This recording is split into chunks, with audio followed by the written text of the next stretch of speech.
Hello, everybody, and welcome to the Focus on Gaming podcast, episode 59. Just myself and Duncan this week. No Tom. Hello. Hello, how are you, Duncan? I'm very good. It's been a week when a new Star Wars game has come out, a much anticipated Star Wars game, which is pretty much going to be the focus of this episode, I think. With it, Hopefully, yeah, because I haven't done much gaming. Without Tom here, it's unlikely we're going to get around to speaking about building games for the fifth week in a row. We'll get to about episode 150. We'll still be going next week. Building episodes. Yeah, that'll be the end. Games. Yeah. This episode will. There'll be City Skylines 4 coming out. I know, yeah, that'd be. Star Wars Outlaws. Is it? We've discussed in a tiny bit about Star Wars games. Are you a particular Star Wars fan? I'm a Star Wars fan, yeah. Watched most of the film. I haven't watched the newer ones since Disney's taken over. No reason, I just haven't. Don't know why, really. Don't go around to it. The last one I watched was The Revenge of the Sith. I think that was the one before Disney took over. In terms of the games, I like the game Battlefront. Are you a classic or a modern one? Knights of the Old Republic.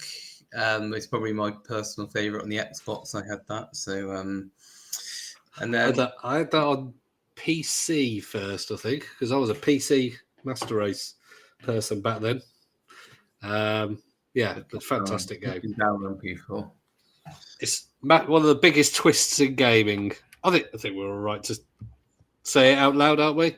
That you're the big bad but you just lost your memory, or you had your memory wiped, didn't you, on purpose? That was just like the biggest twist you could possibly have. Almost as big as Bruce Willis and his and I See Dead People. Yeah, I See Dead People. So Star Wars. This one though, it's by Massive Games, who I believe made the Wolfenstein games, isn't it? Massive Entertainment. I want to say it's them. Sorry, The Division. The Division. That's what they've made. So Division 2, Ground Control and World in Conflict are their big games, I suppose. And they've also did Avatar: Frontiers of Pandora. So I don't know if you've seen that one as well. Very pretty games. I've always thought The Division was a good-looking game, and Star Wars Outlaws carries that on. It's a fantastically beautiful game. The main character models aren't that great though. But the worlds, as soon as you get out into a big building or a big world or something, it's so beautiful. I have it on performance mode, so it has higher frame rate. But I've just got to a mission where you have to traverse a crashed starship, Empire's starship thing, and it's just amazing to look at. And that's very much one part of the game. So the game itself is an open world, but it's almost like Far Cry and Uncharted had a baby. So if you like those two games, you'll probably like it. I was very much. I don't know whether I've gone into this liking it or wanting to like it a lot more, and I'm mildly disappointed. I'm enjoying the game, but I'm finding little problems that are annoying me, or just the little things are just niggling at me. I've played about 17 hours in 2 games, but I've only just met one of the characters that's on the main artwork, who it's been so brief that I've met. It's like a robot, and so brief that I've met him that I don't even know who it is yet. Which in a way is quite good because I looked on howlongtobeat.com and I looked at, after about 2 days, how long it would take to beat the game, and they were saying 19 to 20 hours. And I was a bit disappointed with that because I thought, Ubisoft games, they're normally collectathons that take hours and hours and hours and hours and hours. But thankfully, I can say, I think after about 17, 18 hours, something like that, I don't think I've actually got that far. Mostly because I'm exploring a lot. It's an open world, you've got to explore. But apparently as well, there's 5 planets that you can explore, and I've explored 2. So I don't think it's going to be 19 to 20 hours for me, because that means I'll have to explore 3 more planets and complete the story and find loads of side missions in about an hour. And I don't think that's going to happen. But yeah, so open world is traversed by a speeder, and you unlock that after about 8 hours, because you start off on Canto Blight, which is it was in, I want to say, The Last Jedi. It's where all there's it's a bit like Vegas Planet, a Las Vegas Planet, where there's horse racing with not horses, big things. And that's where your character, Kay, lives and is in a bit of a... She's not looked upon nicely by the local gangs and whatnot, and she gets into trouble, so you have to save her, you have to get off the planet, and you steal a ship. That's the premise for the game. That gets you onto another planet, which the second planet is where I currently am and haven't gone to a third planet yet. And then once you're on a planet, on the open world bit, you can traverse by speeder, which is good fun to drive, except for you can go very fast, and then you'll jump off cliffs, and then you'll hit a tiny little rock, and you go flying off. So it's hit and miss. It's great fun, but at the same time, you get little problems like that. And then it's one of these ones where there's no mini map as well. A baffling decision. I don't know why. But there is a map. But finding something, you'll have some markers on the map, and they'll be up a cliff. And there's no... I mean, you're talking a cliff that takes, even on the speed, sort of a minute to get around. So trying to find that one little tiny place or hole or place where you have a grappling hook that you can grapple, it can just be an absolute pain in the backside. And then when you do find places, if you haven't got the right equipment yet, you can go through all these different areas and on the speeder for a minute, and you're going in and out down a tunnel, and you'll get to the end and you'll be like, oh, this looks like something I can explore. No, you haven't got the right kit, or it just has nothing. It just doesn't say anything. So you're like, I should be able to open this door. No, I can't. And the character doesn't say anything or anything. It's just no. Because I did that. I found this place after about half an hour of exploring. Went down this massive tunnel, found this place, and was like, oh, yeah, I found either not a secret, but a hidden place. And that couldn't do anything with it. Thought, oh, that's a bit of a waste of time. Went away, did one side mission, and guess where it told me to go? Which, of course, then I couldn't find the bloody tunnel to go down because it just had a marker. And I was like, yeah. So... There's lots of things that are infuriating me like that, and it's just little things that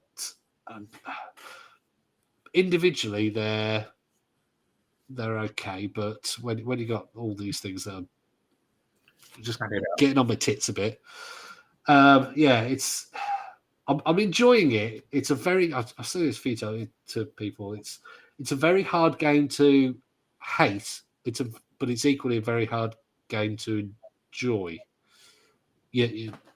I wouldn't say it's a bad game. It isn't. You can see the love of the graphical and some of the little things that like you've got a blaster and you have this little cat's axolotl thing called Nix that you can send him off to attack enemies or distract enemies or open a door for you because it can crawl through gaps. It can fetch things and steal things. Look, you got little things like if you point the blaster at him and press the fire button, your character goes pew, and the cat pretends to die. Cat thing. So you got little bits like that and nice, and it is a beautiful world to traverse. It's just lots of little things where I'm having to go into the map 30 times on a 5-minute journey because I'm like, am I going the right way? Oh, I've got to look. Is there a cliff in the way that I'm on the map because the map's slightly 3D. Cutscenes are very good though. It's got very cinematic. The cutscenes look very good. They're not. They're all. Well, they're either pre-rendered or they're done differently. They don't seem to be in-game engine kind of thing. And there is a lot I haven't unlocked yet because you upgrade skills and abilities through experts, and once you've met these experts, you have to fulfill certain things like kill a certain amount of people or pick a certain amount of locks, and then you get a skill that you unlock. But I've only got 3 out of I want to say 6 or 7 of the experts. So that there is a lot for me to unlock, and it might make things generally a bit easier if I just barrel through the story. But if I barrel through the story, I won't bother with a lot of the unlocks. Once I've got to the end, so I want to explore, but it doesn't reward you for exploring. I think it's some things some doors will only open if you're specifically on a mission. So you can't go, oh, look, I found this thing. Go to somebody, they say, I want this thing. And you've got that thing already. You can't do that. It's only, not so flexible like some other open world game. I played a game recently. I can't remember which one it was. But I remember it went, oh, you've already got this. And it's like Dragon's Dogma was a game a bit like that where you would sort of directed, but if you could do it your own way. Like I remember, I think I mentioned it on one of the previous podcasts. I was doing a mission, and one of the person who was leading me to the main city died on the way. We went in there. For some reason, well, he was leading me, but I think he kind of like followed where you were going as well. So I went off down this little path bit, and he ended up in the water, and he got dragged in by this. You don't go in the water and drag the dogma. You get dragged in by, and then he died. I was like, okay, what happened in the mission? And they just carried on. I had to work out a new way of getting into the city. I had to get myself arrested to get into the city. So it just sort of just changed the game, and you could. Yeah, there's none of that with this. None of that at all. Like one way you could get items, and you could get an item which was similar or whatever, and sell on, or give someone like a cheaper one and keep the more expensive. There was a fake, wasn't it? You could get something. Fake. Those are little stuff like that. But so, in regards to for people who don't know, your character, you don't create your own character on Star Wars. No, it is you play a woman called Kves, who is a thief, a scoundrel. She's basically your Han Solo kind of character. She's not a Jedi or anything like that. She's not. She's not a Jedi or anything. No, like that. No. I haven't met any Jedis. There's nothing. There's no mention of Force or anything like that. So I don't actually know. Obviously, it's before the Empire is brought down, kind of thing. But yeah, there's stormtroopers. You have the Empire attacking you in areas. What it is, you have you have on the open map or within cities, you have areas that are specific to a what are they called? Criminal syndicates, or the Empire. And yeah, so the Empire, and then on the open world, there's certain areas. So every time you do a job for one group, their opinion of you goes up, and you can go in their areas, and they won't attack you. If you're poor or below, so you can be poor, bad, or terrible, I think, they won't let you into the areas. If it's bad or below, they will attack you if you're in their areas. So that's one way how it changes what each area is like. But at the same time, I'm really good with Crimson Dawn. I think that's the one that was in the what's the one, Rogue, the Rogue One film was Crimson Dawn. That's what's his red and black face with the spikes. What's his name? Darth Maul. Darth Maul was in, I think, in that. Anyway, I'm really in with them at the moment, so I could just wander in their zones, and they're like, hello. But they still have restricted areas. But it does make things a lot easier. So all I'm thinking now is, well, I'll just do missions that are in their areas, because then I could just wander in, and that's half of it. There are restricted areas that you still can't go in, but it gets rid of the fact that you have to go into an area from very far away and get past a load of people. But equally, there's a lot of missions where it doesn't matter about being spotted. So it's just a case of just go in and shoot everybody, then you can wander around, get something, and wander out. Because if your reputation's bad, who cares? But there are a lot of missions or side missions that say do not get caught. And so if you get spotted, they're gone. There's also lockpicking. The lockpicking is really weird. You use a data spike, so you put it in, like R2D2 stuck his a thing, he's thinking in the machine, in computers, and spins it round.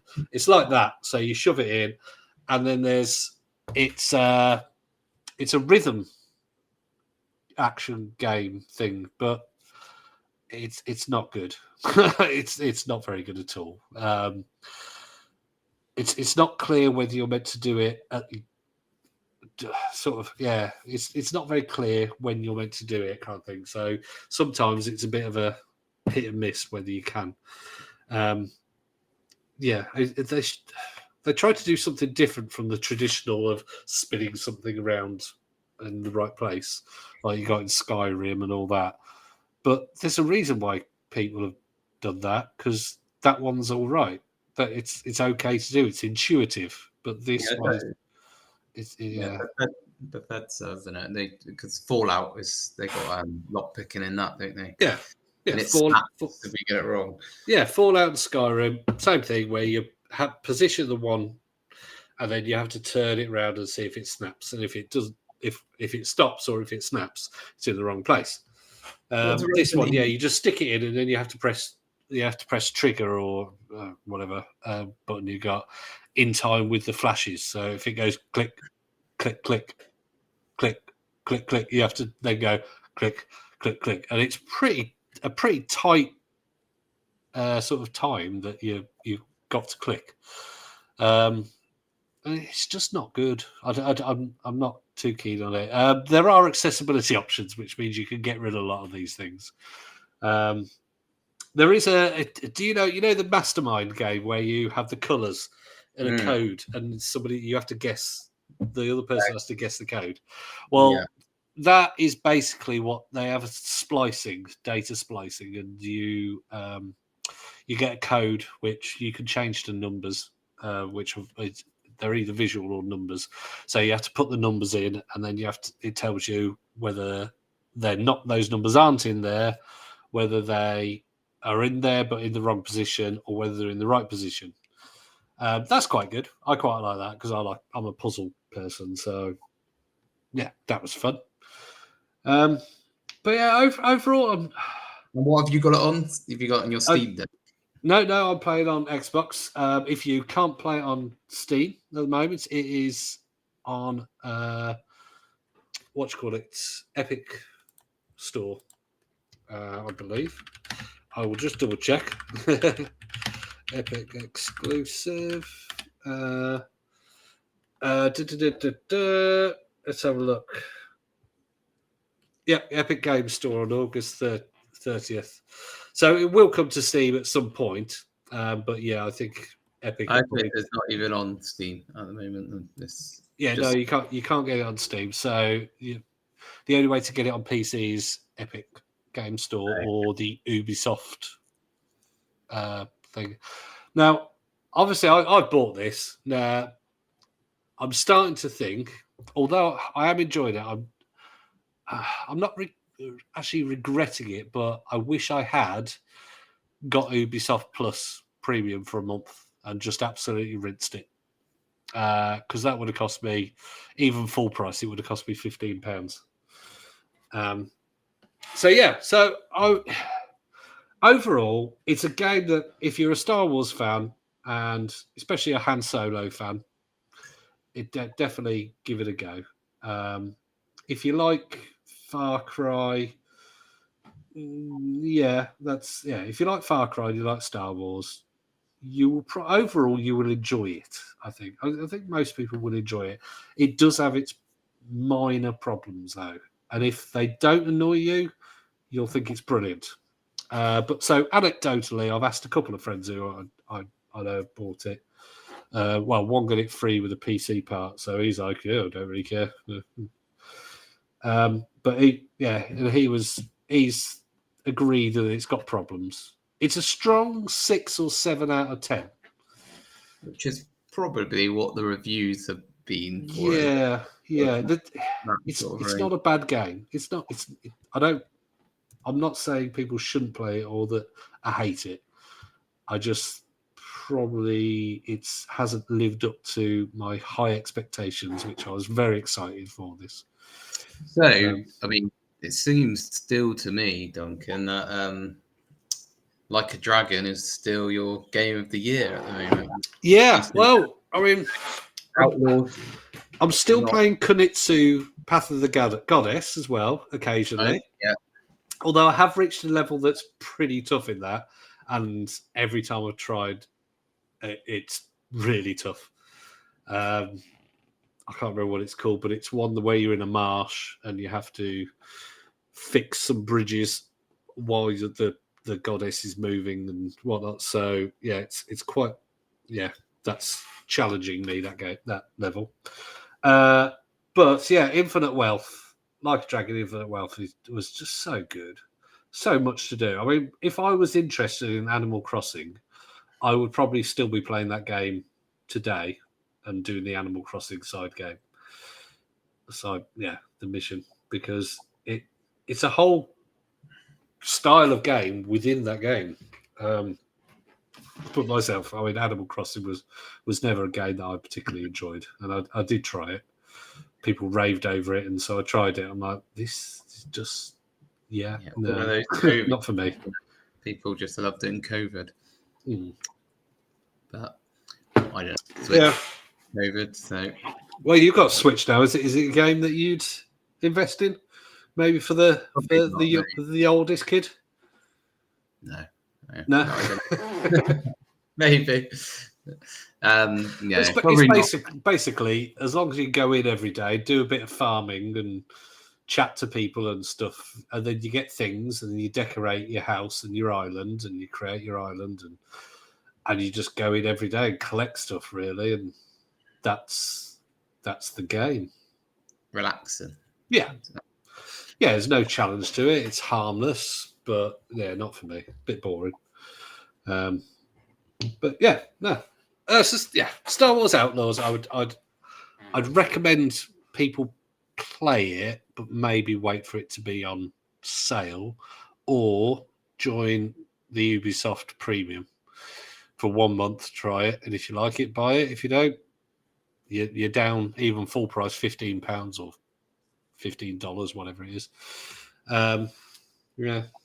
So I'm sorry if you fancy playing it, but I would say don't pay. I mean, I didn't pay full price. I got it through a variety of CD keys and other ways of getting a few pounds off. But I didn't get it for like £10 or anything.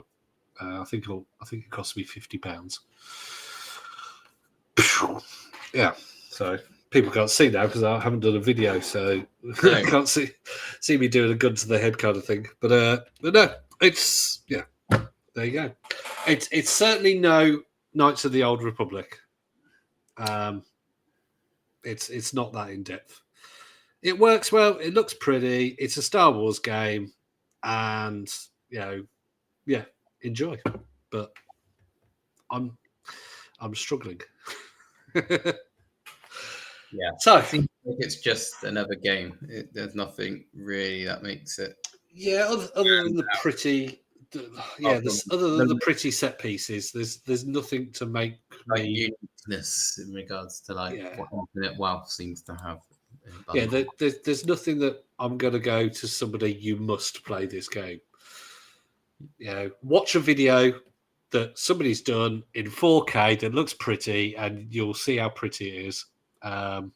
If somebody's played it on a high-end PC, you're going to go, wow, that looks really good. But yeah, and I suppose watching somebody playing it, you probably all the little annoyances you probably wouldn't get. But it probably look good if you're watching it on Twitch or something. Yeah, there you go. Watch on Twitch; it's free. So, have you been playing anything at all in the last week and a half? Any mobile games? Mobile game?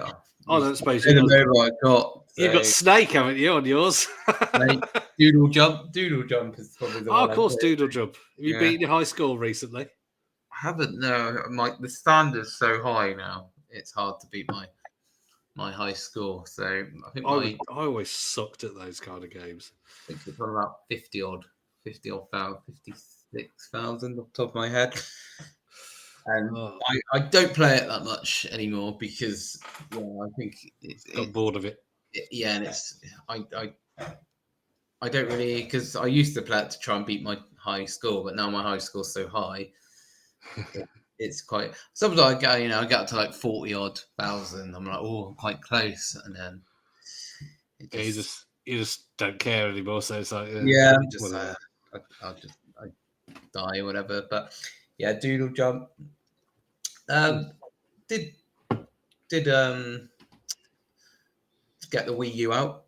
Nice. Yeah. So we haven't talked about the Wii U for a while. Yeah, I was. I went on a Wii U game actually. I was on one of the Nintendo 64 emulator games. So nice.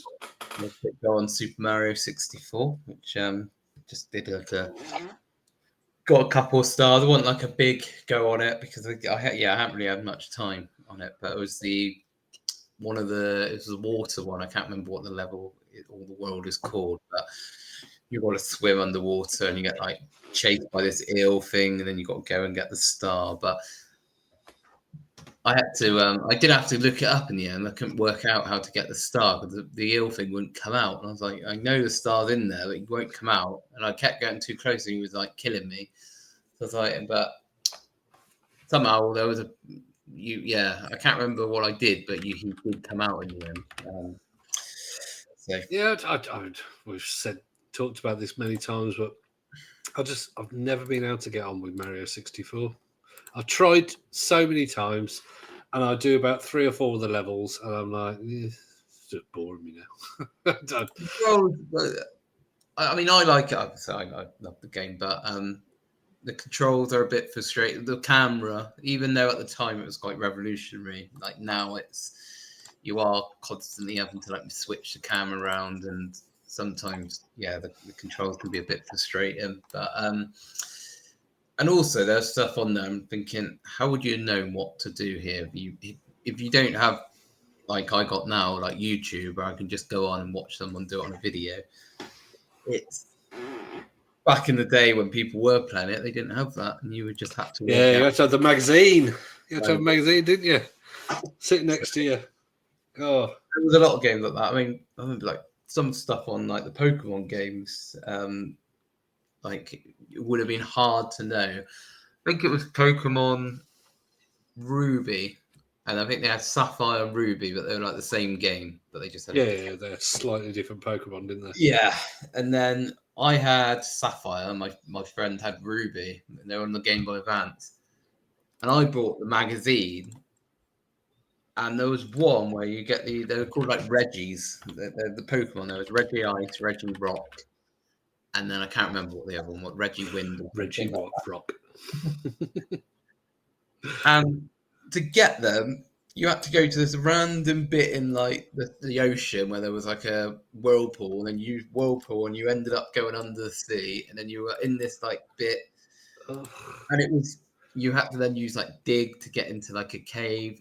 There's so much to it, and me and my friend were just, how would you? No one would know this if they didn't have this magazine. It was like they'd done it intentionally. Yeah. Unless you got the internet. I mean, there's even games now that I have to look up where and what, and especially responses. And that's just very simple things. That's about just the outcome of things. But yeah, obscure puzzles like that. I'm like, I don't want to have to research something to. I want it to be intuitive. And we got the Pokemon, and they weren't very good anyway. So like don't even make it an art. Like they're pretty rubbish. But I think that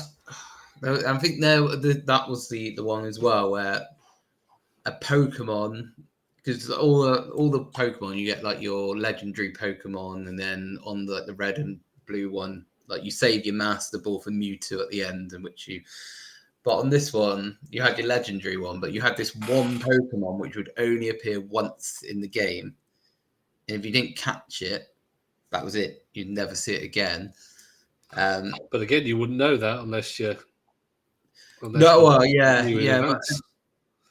it would tell you where it was on the map, but you had to complete the game, and I think you had to do it at a certain time because it had like a time on the Game Boy Advance, and then you had to so you had to go there when you saw it, and then if you didn't do it on that point, and if you couldn't like save it before and everything because it would have just you wouldn't have known when it was just going to pop up, so it wasn't like if you were just lucky enough to go on it and then it happened to come up straight after you, then obviously you could just.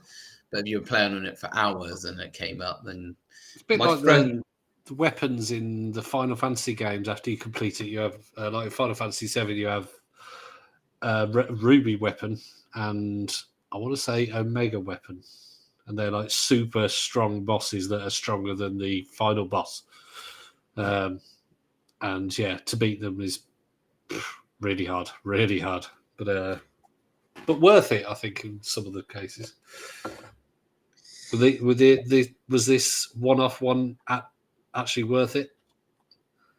I didn't actually catch it. My friend did. He saved his Master Ball, but I got so that the Master Ball, for people who don't know Pokemon, is you just throw it and it would catch it regardless.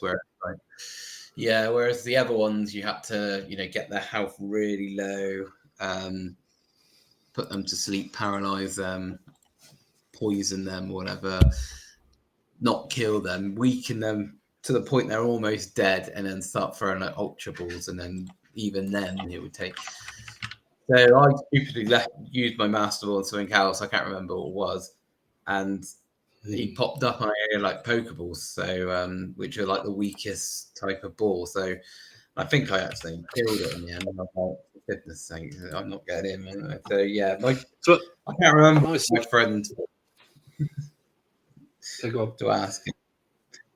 I was going to say, I'll have to ask him if it was worth it, because he was the one who got it. I'd have to restart my whole game and start again. And which I won't. No, thanks. So my boy's just going through Pokemon. I can't remember which one he's going through at the moment, but he's playing on the RG35, the Anbernic. And he's quite enjoying it. He hasn't really got obsessive, thankfully, yet. So he's not doing the whole Pokemon, I've got to catch them all. I want all the games. I want to Switch and all this kind of thing. He's still quite happy with the Xbox. But yeah, it's one of the few games that I sort of encouraged him to play because I thought I wanted him to experience some of the RPGs and actually asked for some advice on gaming dads and said, what is there an RPG that a 6-year-old could play? And they were all like, Pokemon. Oh yeah. And so I got him into. He's playing through Sonic and Pokemon. So when he gets frustrated with one, he goes on to the other, and when he's bored of Pokemon, he goes back to Sonic. Because mostly, obviously, Sonic is bloody hard. So. I can admit though, I don't think I've ever actually admitted it on the podcast. I don't think I've ever actually completed a Pokemon game. Nope, I don't think I have. You would have been a bit older when the craze for Pokemon sort of. Well, I mean, the first one was what, early 90s? Was it early 90s? No, late 90s. Late 90s. Oh, blimey. Pokemon Red. Yeah, Pokemon Red was like. I think like 98, 99, I think. Or, oh, blimey. I think Pokemon Yellow might have been 2000. It was a bit. Let's have a look. Yeah, 1998. Pokemon Red, Blue, Green, and Yellow, 98 to 99. Wow. Yeah. So I would have been 20 when the first one came out. Yeah, you would have got a few looks if you were there, lining up with all like the 10-year-old children. Well, yeah, but I've obviously got the restrictions on where I can do that nowadays. Okay. Just to clarify, I don't. I am perfectly safe around children. So I hope so. You have children. I do have 2. Yes. Teens. They're all good fun or not. Yeah, but right. On this day. It is for us. It's the 1st of September, 2024. 2024. So, 29 years ago on the Jaguar. So we're not sure. We don't think it probably came out later than the rest. But Rayman, you played many Rayman games. Yeah, I think the best one I played is on the Wii U, which was the Legends. Legends are such a good game. Yeah, I think it's on the it's all on the other like PS4 and all that, isn't it? So yeah, I think we talked about it before because it's Rayman Origins plus some other new things as well. So never buy Origins, just buy Legends, and it's so well designed and it looks good and it plays well. So good. One of my favourite platforming games.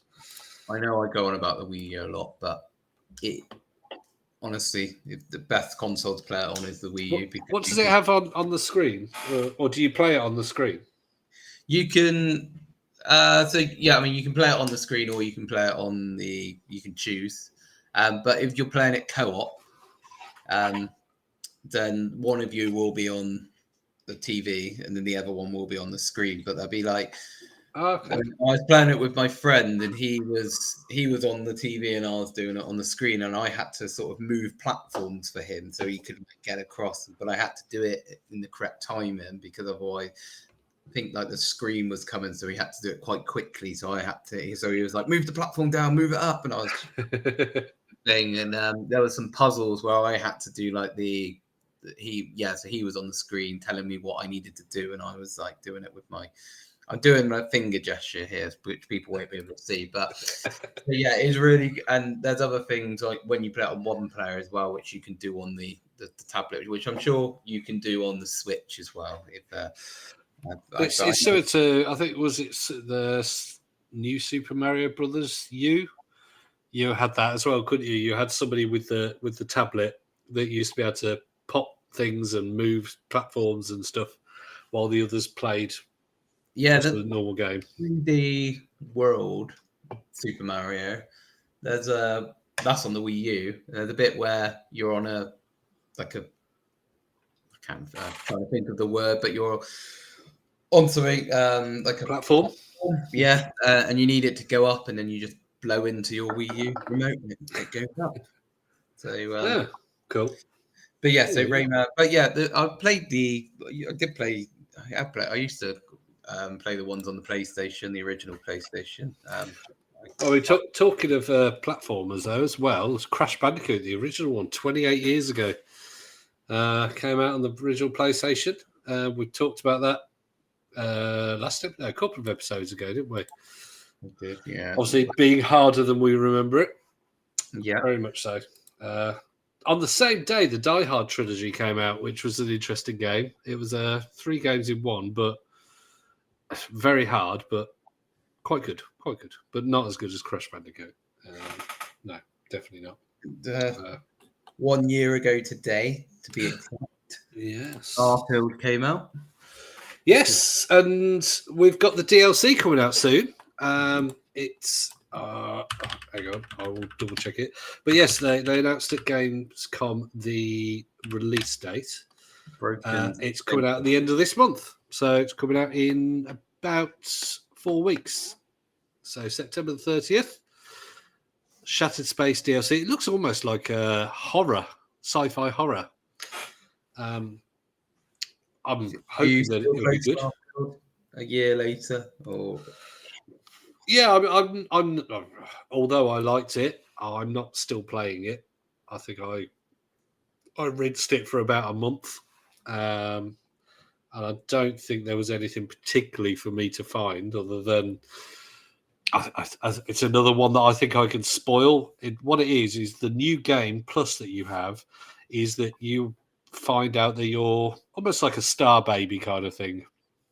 You can go to an alternate universe and you can meet yourself. And so depending on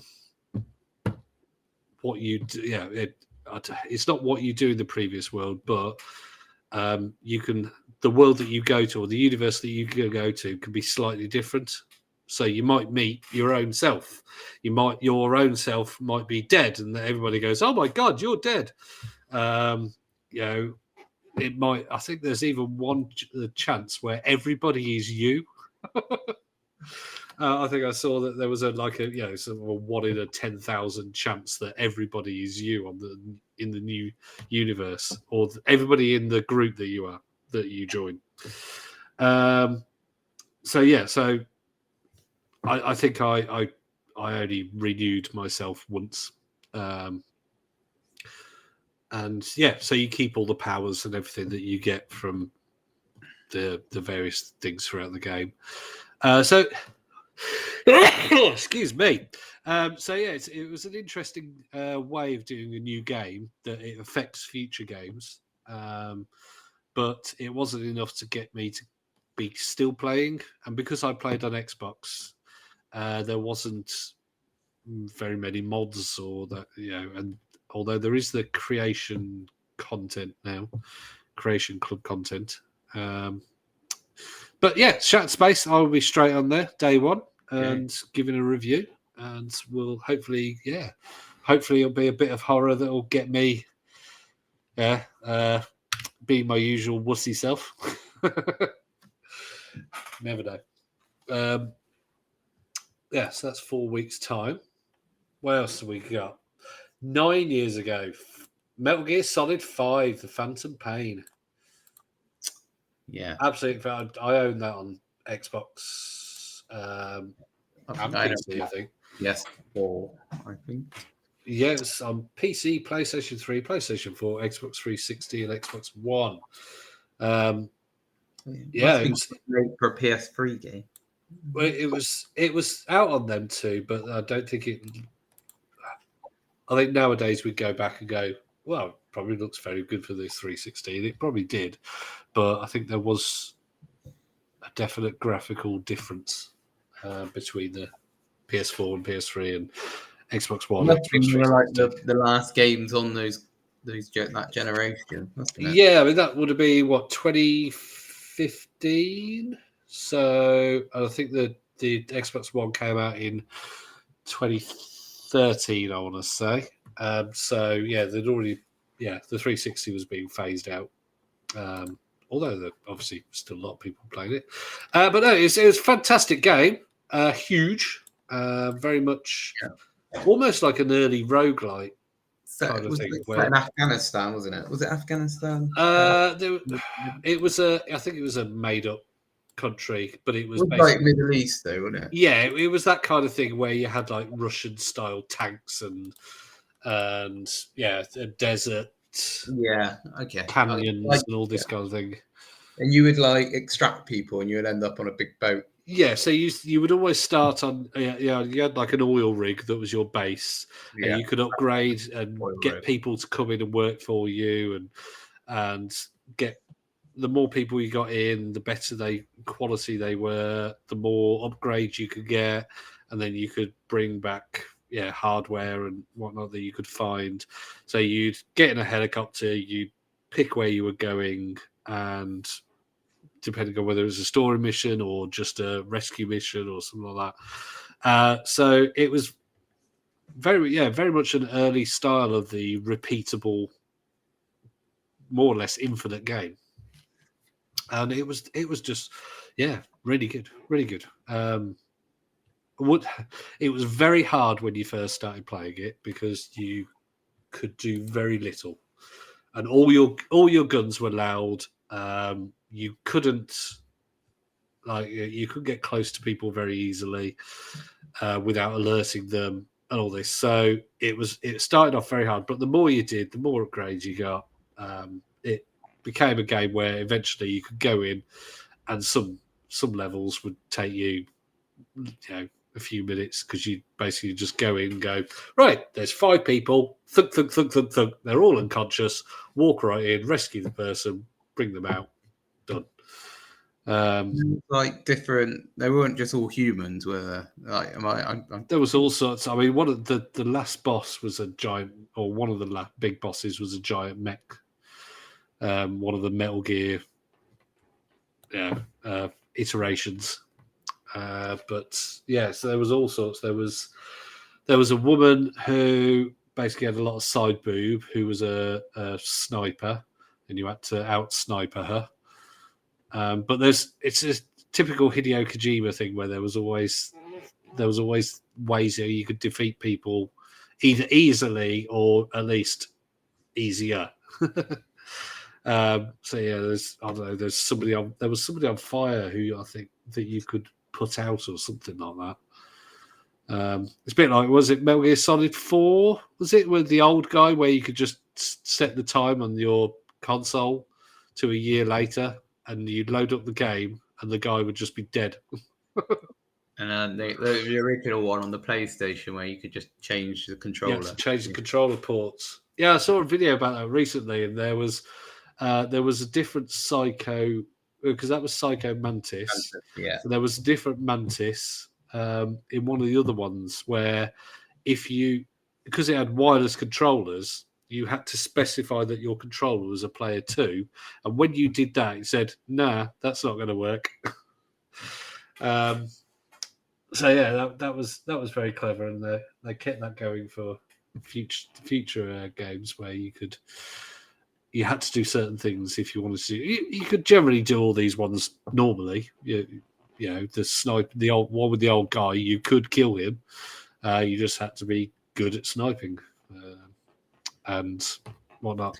And to this date, this is the last Metal Gear Solid that's been released, isn't it? I don't think. Well, yeah, that was shortly before the whole problem between Konami and Hideo Kojima, because I think Konami still have the rights to the Metal Gear Solid name, and Hideo Kojima doesn't. So anything that comes out now will not be Hideo Kojima unless he buys back the name, which I don't think he'll bother. He's too busy doing. I can't remember what the Xbox game is doing, but he's also doing Death Stranding 2. What's the Xbox Hideo Kojima game?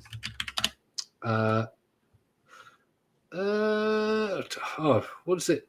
Oh, OD. That's the one. It's been teased, but nothing. There's been no details about it.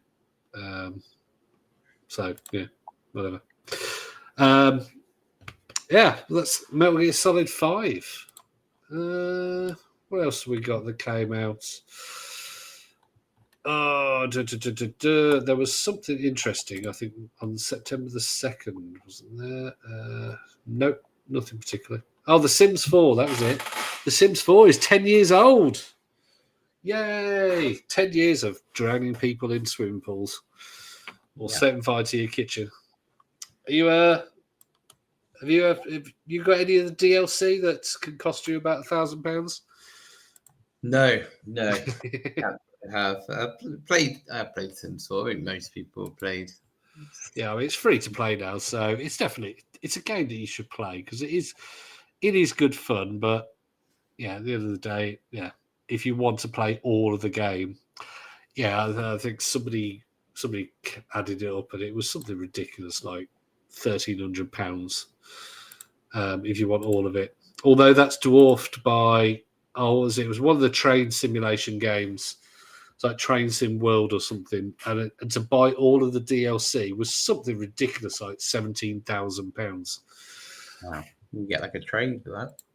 You could probably buy an actual train. Yeah. Should I buy this virtual thing that might close down and not be available in 10 years' time, or should I buy an actual train? Yeah. Yeah, I'll have to look that up for another episode. But yeah, I'm pretty sure there was a train. It was in the 5 digits. The cost was, I think. Don't quote me on that though. It was bloody expensive. No, I mean Sims 4. I've never bought any DLC. I do own some because I think Xbox, if you got Game Pass Ultimate, I think once they gave away some for free, but it was only one of the small ones that's got like cats or something. I think it was the cats and dogs DLC. Yeah, they do DLC for everything. Like vacations and if you want to work in finance, sit there and sit on a computer all day, and that's all your character does. But that's the thing. It's meant to be a life sim, so yeah. But yeah, play it. If you haven't played Sims game, what are you doing? Just play it. Just do it. Exactly. Yeah. Well, anything else gaming wise that you feel like we need to talk about other than building games? Obviously. Oh, yeah. We will get to building games at some point. It may not be the next episode. It may be the next episode. We don't know. Yeah, but we shouldn't promise anything anymore, should we? No. But I think we should still just keep saying we're going to do it. Yeah, because hopefully there might be people who are tuning in just because they think we're going to. Well, they'll have to listen to the next episode because we might talk about your Sim Cities and the like, but not this episode.